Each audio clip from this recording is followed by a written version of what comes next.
Breaking news out of Harford County. The search for a killer is on after a woman is murdered on a popular trail in Bel Air. We'll have a live report with the latest on the investigation.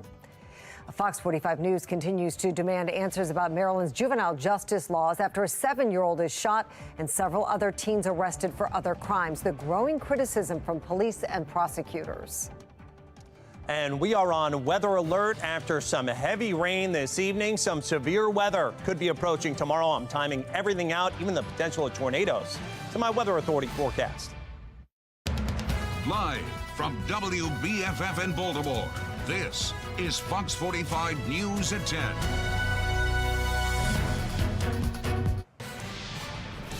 We are following breaking news out of Harford County tonight. The search for a suspect is on right now after police say a woman was murdered along the Ma and Pa Trail in Bel Air. It is a popular recreational trail many consider safe.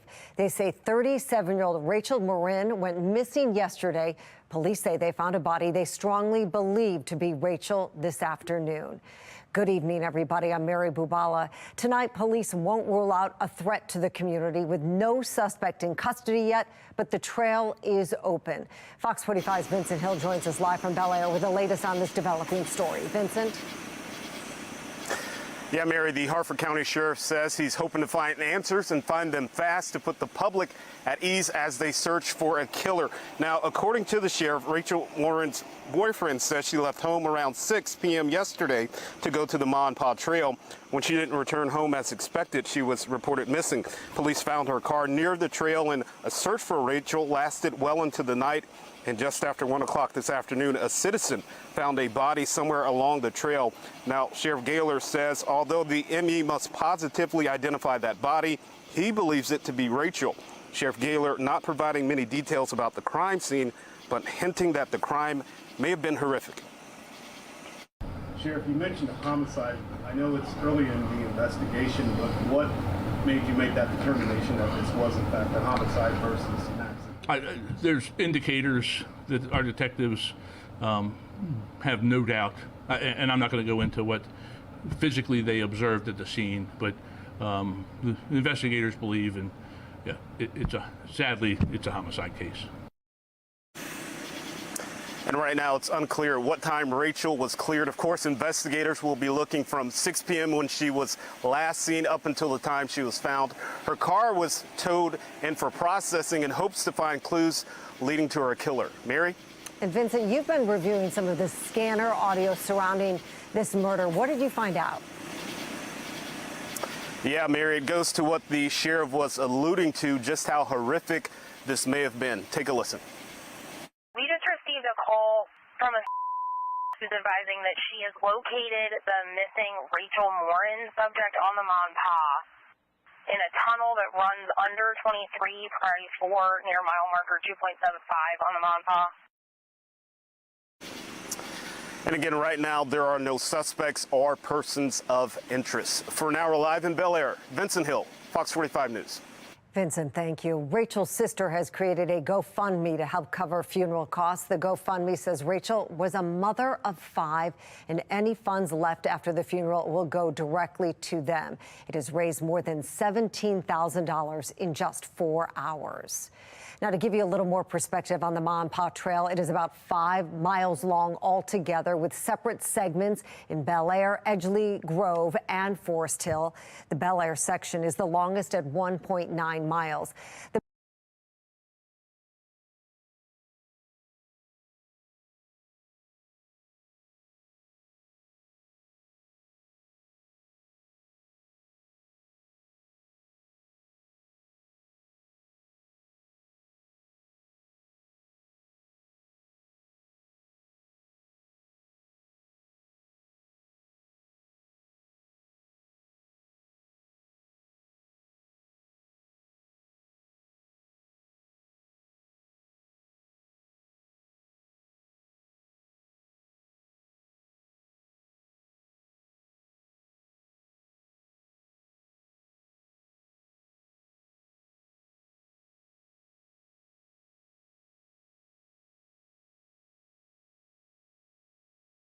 a 19-year-old and a 7-year-old boy. Now, young people, not just the victims of crime, they're often suspects, too. In Anne Arundel County last week, more than a dozen young people were arrested for a series of crimes involving stolen cars, some of them just 11 and 12 years old, too young to be charged. It makes it more challenging. The 11 and the 12-year-old, had it been a carjacking or an attempted carjacking, that meets the criteria for those offenders to be charged. But since it was a crime against property, which motor vehicle theft is a crime against property and not a crime of violence, it does not meet the criteria for charging. So those young people cannot be charged because of Maryland's juvenile justice reform law. It prevents children 13 and under from being charged with most crimes. Many critics also take issue with the Child Interrogation Protection Act, which stops the law enforcement from speaking with any child until they've spoken with an attorney. Unlike an adult, a juvenile cannot waive that right. Fox 45 News has heard from a number of prosecutors and law enforcement officers who say the laws leave their hands tied. They come in, we can't detain them. They're back in the community the next day. They get picked up for the second one. Can't detain them. They're back in the community again the next day. They pick up a third. They're back in the community again the next day. To be honest, I think it's one of the worst pieces of legislation I've ever read, because what it has done is taken the process of holding juveniles accountable away from prosecutors. Those protections have given way to a protection of some people who have committed very heinous crimes, which, yes, that does hamper what we are doing now. They know that, nothing's really going to happen to them if they keep their crime in a certain limit of types of crimes. So if they're, 10 to 13 and they don't commit a crime of violence, they're not going to get anything. It's going to be very little, if anything, that happens. Mayor Scott is also calling for change. This system has to be built brand new, because we know the old system, the adult system, doesn't work for young people, and we know what we have today doesn't work as well. We need to Maryland needs to lead in building a system that actually works and has that balance of accountability for one's actions and understanding how, especially before they get too far gone in the life, that we're actually able to correct young people's behavior and benefit them and their families. A group of state lawmakers will hold committee meetings next month to talk about how the juvenile justice laws impact juvenile crime. It's important to note this is not a special legislative session, and lawmakers will not be able to take any action to change current laws or even introduce new ones. Fox 45 News has pressed the governor about whether a special session is necessary to address the problem. He says that won't happen. Well, we've been asking you what you think. Should elected leaders prioritize laws that protect criminals or the public? 98% of voters say the public. And that brings us to today's question of the day. Would you support officials who demand lawmakers pass tougher crime legislation? So far, 100% of voters say yes. Head to foxbaltimore.com/vote to weigh in. We are on weather alert tonight through tomorrow. It's kind of a two-parter, if you will. First, the potential of flooding. We have a flood watch that's in effect basically along the kind of urbanized corridor from Washington, D.C. up to Baltimore, down to Annapolis, including Anne Arundel County, southeastern Hartford, southern Baltimore County, Baltimore City, and southeastern portions of Howard County. Again, that lasts until 2 a.m. It's because of this. Take a look at all this rain moving in from the south and west. Could get a quick 1-2+ inches of rain out of this as it continues to move its way north and east across the area. And generally the stuff has been moving, so that means that it's not training, if you will, like boxcars on a train track, just kind of sitting and dumping rain. But there is a potential of some of that, especially through about midnight. So keep in mind there could be some quick developing flooding. Do not drive your car through areas where water covers the roadways. Then it calms down overnight into early tomorrow. But then this, a level 3 of 5 potential of severe weather for tomorrow, an enhanced risk. I'm going to be tracking the potential of high winds, hail, maybe even tornadoes. That's coming up in my Weather Authority forecast. Jonathan, thanks. Stay with Fox 45 News, and our team of meteorologists will track the storms throughout the night, bring you the latest on Fox 45 Morning News starting at 4:30. Download the Weather Authority app to keep track of the weather, even when we're not on air. Just search WBFF in your app store. Well, Fox 45 continues to follow the breaking news out of Harford County today, where a woman was murdered on a running trail, and the search for a suspect continues. The sheriff says you can help the investigation. The numbers are now in, and they are not good for Anheuser-Busch, the parent company of Bud Light. So is the boycott here to stay? I'm Christine Frizzell with that story ahead.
We continue to follow the breaking news out of Harford County. Police are searching for a suspect right now after they say a 37-year-old woman was killed on the Ma and Pa Trail in Bel Air.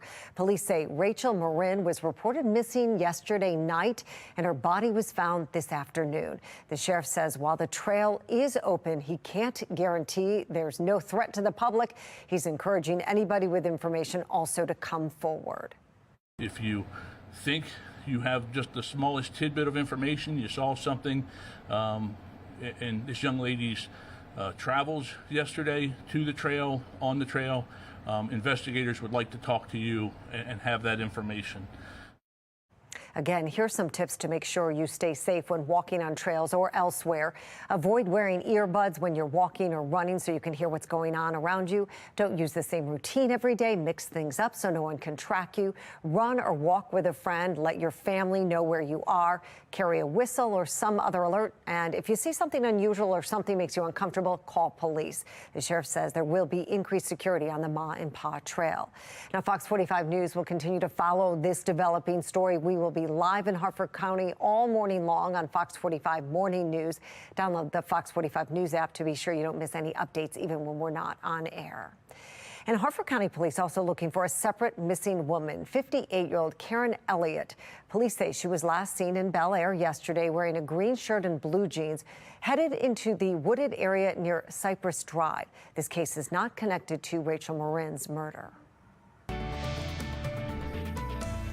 We are getting a closer look at just how much impact a boycott of Bud Light is having on its parent company, Anheuser-Busch.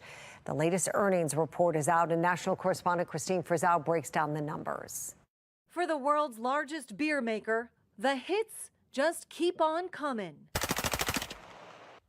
Bud Light and Anheuser-Busch. Anheuser-Busch, the company that owns Bud Light, has seen a sharp decline in sales.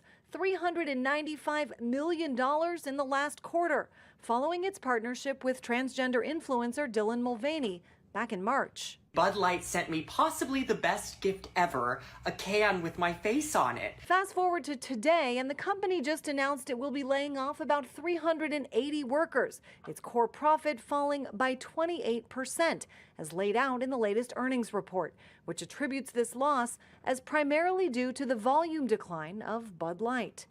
The heir of Anheuser-Busch, Billy Busch, responding in an interview with TMZ. My family, my ancestors would have rollen over in their grave. They believed that transgender, gays, that sort of thing was all a very personal issue, but it was never meant to be on a beer can and never meant to be pushed in people's faces. Meanwhile, retail giant Target also reported some losses after backlash from some conservative customers for its sales of kid-size Pride Month merchandise, though other retail stocks also encountered similar declines in the same time period. Some industry experts see a trend, predicting that customers, particularly in the case of Bud Light, may not be coming back. I think that people are done. And the way that they can speak is if they can't go to the streets and rant and rave in the streets, then they'll do it with their pocketbook, they'll do it with their wallet, and that's exactly what they've done here. Now, Anheuser-Busch remains the world's largest beer maker, but the longevity of the boycott, as well as how much money the company has lost, about $37 billion in market value, is already prompting some companies to think twice before supporting issues that garner strong reactions, while some others have decided to take a stand to build their brands. I'm Christine Frizzau reporting. We are on weather alert. It's kind of a two-pronged weather alert, if you will, for tonight through 2 a.m. Up and down the 95 and I-97 corridor, including Baltimore, Annapolis, there's a flood watch. And in fact, hasn't been a whole lot realized with that yet, but there is more rain to get through from Elk Ridge to Jessup, Severn, and Odenton, Severna Park, Arnold, and also Annapolis just getting absolutely blasted with heavy rain. Another round that already came through, but now is up toward Bel Air and Edgewood and the Pennsylvania line. So again, some downpours, blinding downpours potentially out of some of this as it makes the move through. So keep that in mind for any late night travels through shortly after midnight. And again, this could create some flash flooding with 1 to 2 quick inches of rain, especially in some of these more urbanized areas. You could get some flooding. And if you do see water ahead of you, turn around, don't drown, we say. In other words, choose an alternate route. It doesn't take much to float a car or knock a person off their feet. Now, you see out to the west to follow, we've got severe thunderstorm warnings, tornado watches, even at this time of night from St. Louis all the way up to Indianapolis. That is the next portion of the weather maker that's going to move in.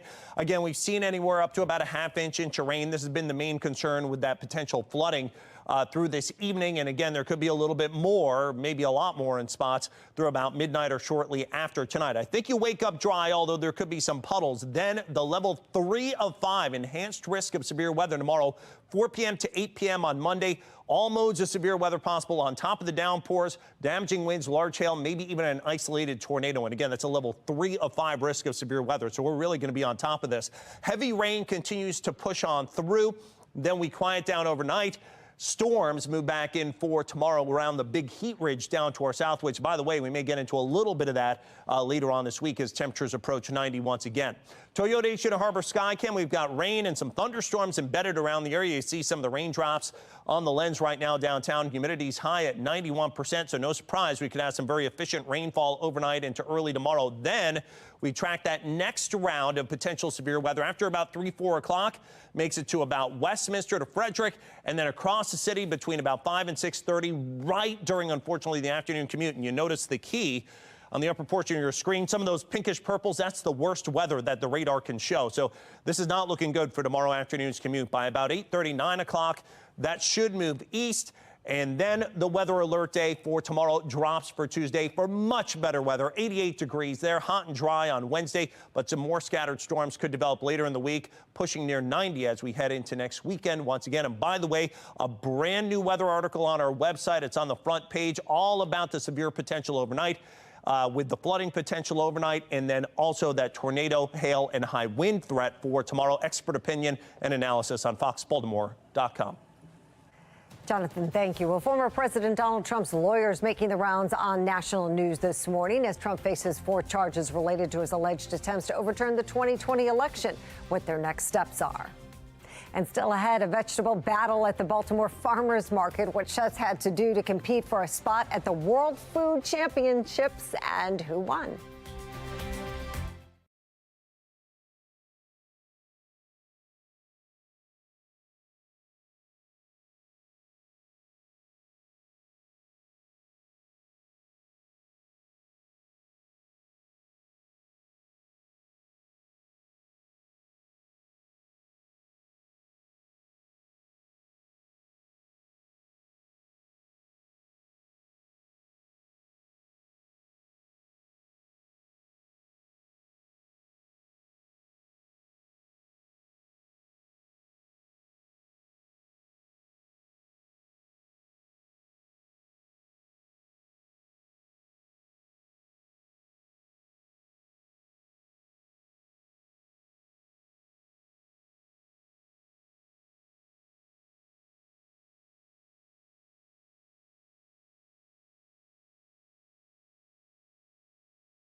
Well, Donald Trump is calling for a new judge to handle the latest federal case against him.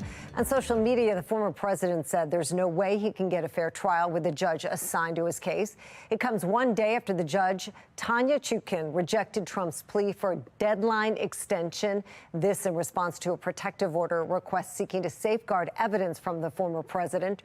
Trump's attorney says his team will fight that request. We will not agree to keeping information that's not sensitive from the press. The press and the American people in a campaign season have a right to know what the evidence is in this case, provided that this evidence is not protected otherwise. Well, Trump's lawyers have until Monday afternoon to respond to the Justice Department's proposal. Trump has pleaded not guilty to all the 4 charges against him. A whistleblower coming forward with accusations of medical abuse in prisons. Why this nurse says women are being treated like they're in another time period.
A whistleblower exposes alleged medical abuses of female prisoners. In tonight's Full Measure report, Cheryl Atkinson travels to Georgia to talk with a nurse who knew she had to speak out.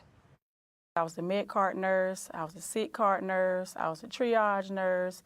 Dawn Wooten worked at the Irwin County Detention Center in Ocilla, Georgia, a private medium-security prison. The prison had a contract with the federal government to detain illegal immigrants. And when COVID-19 hit in 2020, Wooten says what she saw exposed serious lapses, poor practices, and startling revelations. I remember talking to a supervisor and seeing the forms that needed to be filled out, sent to the health department.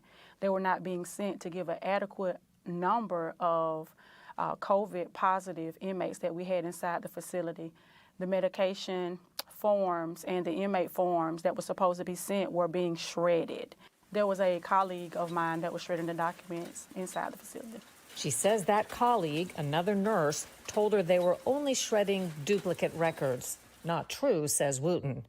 Wooten also discovered, she says, other COVID forms being withheld from reporting to the local health department.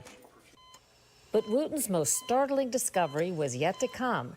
It came when women inmates at the Irwin County Detention Center began approaching her, asking about mysterious surgical procedures they were getting that they did not fully understand. They would leave, go get treatment, and they would return back to the facility to be monitored. And they realized that there was invasive procedures that were done. She says a doctor was performing life-changing surgeries on the women that they say they didn't want or properly consent to. Hysterectomies and tubal ligations and tubal removals, ovary removals, DNCs. How many women did you know of that this impacted?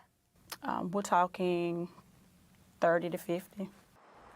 Ultimately, Wooten says she decided to risk her career and go public with what she'd learned. She filed multiple complaints with federal bodies. A Senate committee in November concluded that female detainees at the Irwin County Detention Center appear to have undergone excessive, invasive, and often unnecessary gynecological procedures. The federal government did act on Wooten's information. The Department of Homeland Security stopped using the Irwin County Detention Center to hold illegal immigrants and ended its contract.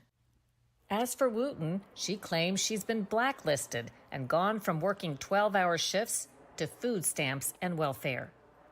What I saw was the inhumane treatment of human beings and lives being decisions made for without consent. And what I did, I would do again. Since Wooten spoke out, dozens of women have sued, claiming to be victims of unwanted medical procedures at the Irwin County Detention Center. For Full Measure, I'm Cheryl Atkinson. And you can watch Full Measure Sundays on Fox 45 at 10 a.m. Well, the O's break out the brooms at Camden Yards with a 3-game sweep of the New York Mets. How the bullpen stepped up in the win, coming up next on Sports Unlimited.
Well, battle of vegetables at the Baltimore Farmers Market. The Department of Agriculture and the Restaurant Association of Maryland teamed up to host a cooking competition today. Chefs had to use local fresh produce offered at the market to create their best vegetarian summer dish. The winner is local chef Dave Rolls. He made a zucchini crab cake. Sounds good. He says he's excited to move on to the 2023 World Food Championships in Dallas, Texas. Good luck, Dave.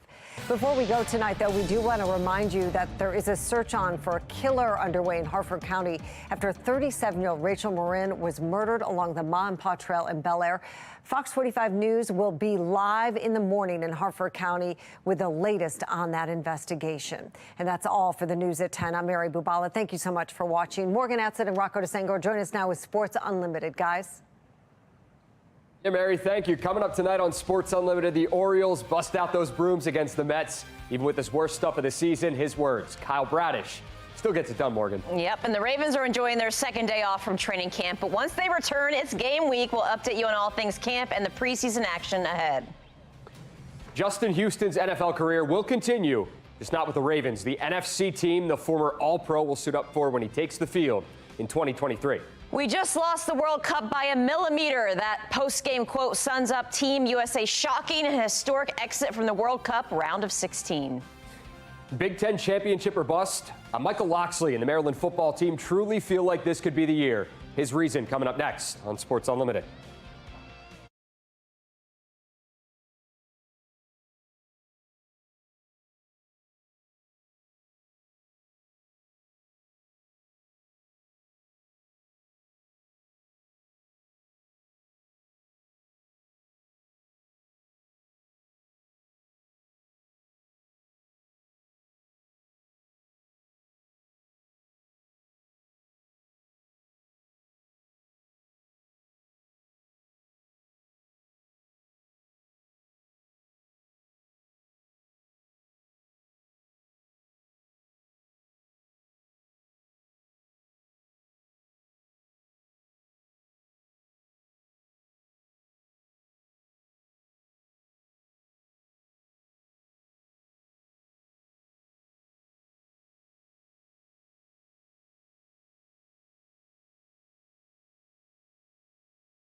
Hey everyone, welcome to Sports Unlimited. He's Rocco DeSangro, Morgan Atzett. The Orioles got some Sunday cleaning. Yeah, the brooms came out against the Mets as the Orioles continue to win and gain some AL East separation. The brooms out in full force at Camden Yards. Can't see it, but fans had them. As the Birds look to sweep the Mets out of town, Kyle Bradish on the bump, taking care of business early, out of the first unscathed. Bottom 5, Jorge Mateo getting the surprise start in center field and making the most of it at the plate. Speed kills people. Mateo with a shot to center, misplayed, and he is flying. Pulls up at third with the stand-up triple. And that was one of the game's biggest plays because it set this up. First run of the game, Adley Rutschman grounds out to third, but it scores Mateo to make it 1-0 O's. Bottom 7, Ryan O'Hearn grounds into a fielder's choice, but James McCann able to score on the play to make it a 2-0 game. How about Shintaro Fujinami? In to pitch the 8th, just throwing gas. 102 and some change. Felix Bautista got the 9th. More gas. Blows it by Daniel Vogelback to get his 30th save. O's sweep the Mets and pick up their 70th win in the process. 2-0 final from Camden Yards. You know, I thought Bradish, without his best command today, honestly, didn't have his fastball command like he has been in the past. He had really good put away, just didn't have the command of his fastball as well as usual. But grinded through 4 2/3, and then our bullpen was outstanding. The O's standing atop the AL East standings with a 3-game lead over the Rays. And the Blue Jays, the Yankees, and the Red Sox all follow. Boston on a 4-game losing streak right now. Al Bradish, as you heard, called it his worst start of the season. Command-wise, 5 walks, 5 strikeouts. But I think anyone would take your worst start being 4 2/3 scoreless. When he left the game, bases loaded, but no real damage from Bradish or the 4 relievers after him. Bradish has a 3.19 ERA. He's the Orioles ace right now, and just glad to play his part and see the team continue being the best in the American League as they are in first place and the first in the AL to 70 wins. Yeah, it was a good series, good couple weeks we've been playing. Taking a sweep into the off day is awesome. We got the Astros coming in town, so that'll be another tough one, but liking where we're at. Pitching was the part you worried about with the Orioles as far as can they last through October this way. Bullpen help we know is on the way within. And Jack Flaherty, sandwiched here between the two Kyles, was the missing piece added to the rotation at the deadline. The trade from St. Louis makes the O's that more dangerous come the postseason. This club isn't going anywhere, proof all season. Add in Dean Kramer, they have 4 good arms with flashes from Grayson Rodriguez. A 5-man rotation that can win a 5 or 7 game series. That Flaherty, with 1 start in, got the win. And now he can learn his new teammates. I told them in there, I was like, start to actually talk to you guys and learn your guys' names. You know, the last 2 days has been kind of just go, go, go, and you know, start to take a deep breath and look forward to, actually, building in with these guys and then making the next start and moving on from there. Let's discuss this edition with the Orioles rotation with our Twitter question of the night. What are your thoughts on the O's rotation with the addition of Jack Flaherty at the deadline? Tweet me at Morgan Asset, and we'll get to those later in the show. Ryan Ripken back for another segment on Sports Unlimited. We're talking Orioles baseball. The O's pick up a big 3-game sweep of the New York Mets. 2-0 win today, Sunday, and the atmosphere at Camden Yards was absolutely electric this weekend, too. It was, and that's what you want to see in August. Now these are the dog days. I actually mentioned this in the past, Rock. This is where the team needs that energy, and they're hot right now, and the Orioles have aspirations, Rock, not just to win the American League East. They have their sights set on being the #1 team going to the postseason in the American League. With this team, the biggest concern, I feel like, with the fan base, just with people in general, it's the bullpen. And the bullpen really stepped up in this series. They had a really big game today. Fuji, Felix Bautista closing it out. Even the other guys, I mean, they really stepped up as well. Yeah, the bullpen, if we checked this before, the bullpen didn't allow a single earned run this series, which is incredible. And Fujinami, 9 pitches, 9 strikes, 1 pitch away from an immaculate inning. He's showing you what he's capable of, but this is what this staff can do, and they deserve a lot of credit. And the only thing now is, do they have enough left in the tank to get them to the postseason? Yeah, Fuji, 102 with some change. No, thank you. Yeah. I wouldn't want to be in the batter's box when he's throwing to me. Jack Flaherty, the O's get him at the deadline. He goes out, he pitches in his first game, picks up a win. Does Jack Flaherty need to be the guy